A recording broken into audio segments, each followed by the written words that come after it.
One of these movies won the Oscar for Best Picture, and today not a single person alive can even name it. Another had Laurence Olivier, $46 million, and still became one of the worst films in history. These are the 10 worst war movies ever made, and every single one of them deserved it. Here's a fun fact. Cavalcade won Best Picture at the Oscars. It also won Best Director. This epic film follows a British family through the Second Boer War and World War I, showing how these conflicts affected their lives over the years. When it came out, critics loved it.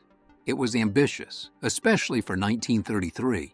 But as time went on, people started reassessing it, and the verdict wasn't kind. The movie is melodramatic and heavy-handed, dry as a history textbook. The characters have no depth, the relationships feel flat, and as a result, the whole film keeps you at arm's length emotionally. You never connect with anyone or anything that's happening. These days, Cavalcade has mostly faded into obscurity. When anyone does mention it, it's usually as one of the weakest movies to ever win Best Picture, which is saying something when you look at some of the other questionable Oscar winners over the years. So it went from Oscar gold to basically forgotten, remembered mainly as an example of the Academy getting it wrong. John Wayne made this movie right in the middle of the Vietnam War. It follows American soldiers on a dangerous mission helping South Vietnamese forces fight the Viet Cong. The whole point of the film was to present a positive image of the war and openly endorse the conflict. The problem is, there's this massive disconnect between what was actually happening in Vietnam and the cartoon version Wayne put on screen. The movie is as subtle as a sledgehammer, packed with cliches, full of wooden performances. The story moves at a snail's pace, and every shot is dripping with this heavy sentimentality. Some people dismissed it as straight propaganda.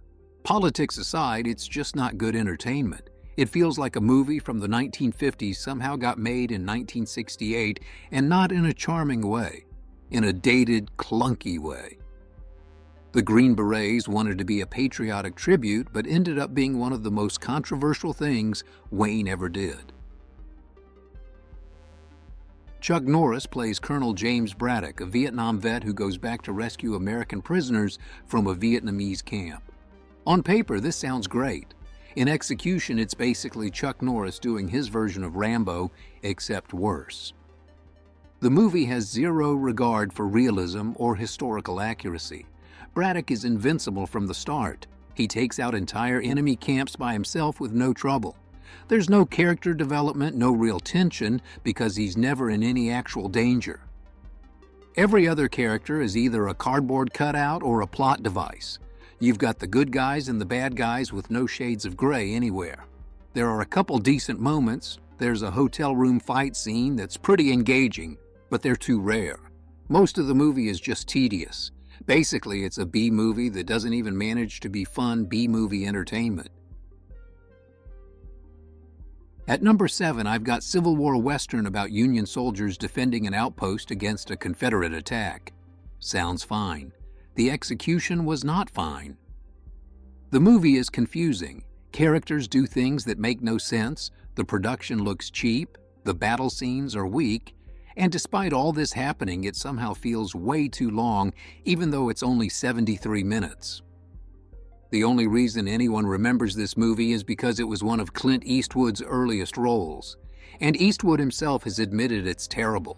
He called it probably the lousiest Western ever made. He said when he watched it in the theater, he just kept sinking lower and lower in his seat. That's how bad it was. When one of the biggest movie stars of all time tells you his own movie is the worst, you should probably believe him. This German film follows paratroopers fighting at Monte Cassino in Italy during World War II. The title comes from the nickname for German paratroopers, the Green Devils. The movie wants to show the brutal reality of war and how these soldiers struggled to survive against the Allied assault. But here's the problem. The film gives you completely one-dimensional characters and never engages with the fact that these guys were fighting for the regime that started the war in the first place. That's actually the most interesting part of the story. What's it like to be a soldier for the aggressor? How do you process that? The filmmakers weren't interested in any of that complexity. They just wanted to show brave German soldiers fighting hard, which makes the whole thing feel like propaganda at worst and tone-deaf at best. You can definitely skip this one. The original Dirty Dozen from 1967 is a legitimately great war movie. Action-packed, tense, iconic cast. So naturally, someone decided to make a TV movie sequel 20 years later. Big mistake. This one's got Telly Savalas playing Major Wright, leading another squad of misfit convicts on a mission to blow up a Nazi chemical weapons facility. And right away you can tell something's off. It feels like they're just reheating the first movie without understanding what made it work. The original Dirty Dozen had this edge to it, this tension about whether these criminals could actually pull off the mission or if they just turn on each other. The Deadly Mission doesn't have that. It's just shootouts and banner and scenes and brothels. The action sequences are fine, but there's nothing making you care about any of these guys. Even Savalas, who's usually great at playing tough military types, seems like he's just going through the motions here. The whole thing feels formulaic and forgettable, like they tossed out everything complex about war and just made a generic action movie with a Dirty Dozen label slapped on it. Nicolas Cage plays an Italian soldier named Lieutenant Silvestri during Italy's invasion of Ethiopia in the late 1930s.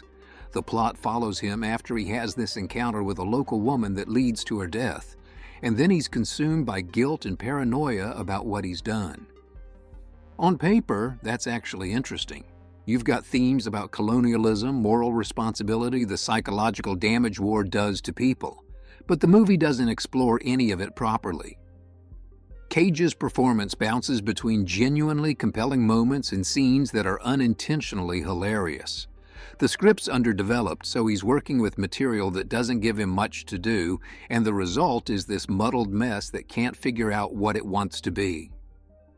There are moments in this movie that are supposed to be intense and dramatic, but they just come off funny because nothing's been set up right.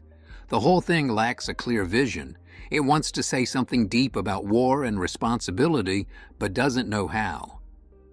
Time to Kill usually shows up near the bottom of Cage's filmography, and considering some of the other stuff he's been in, that's really saying something.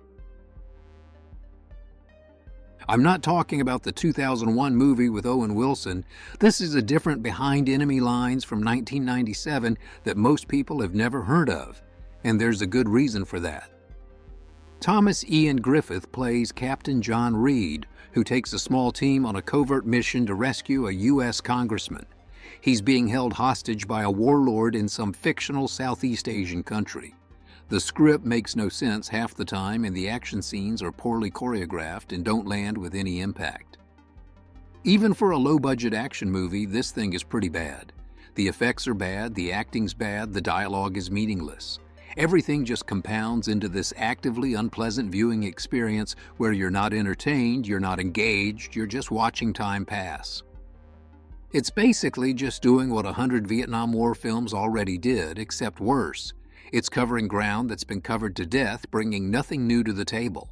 There's really no reason for this movie to exist. This Italian World War II film tried to tell the story of a German tank crew making one final desperate stand against Allied forces, and it failed at basically every level. The action sequences are repetitive and boring.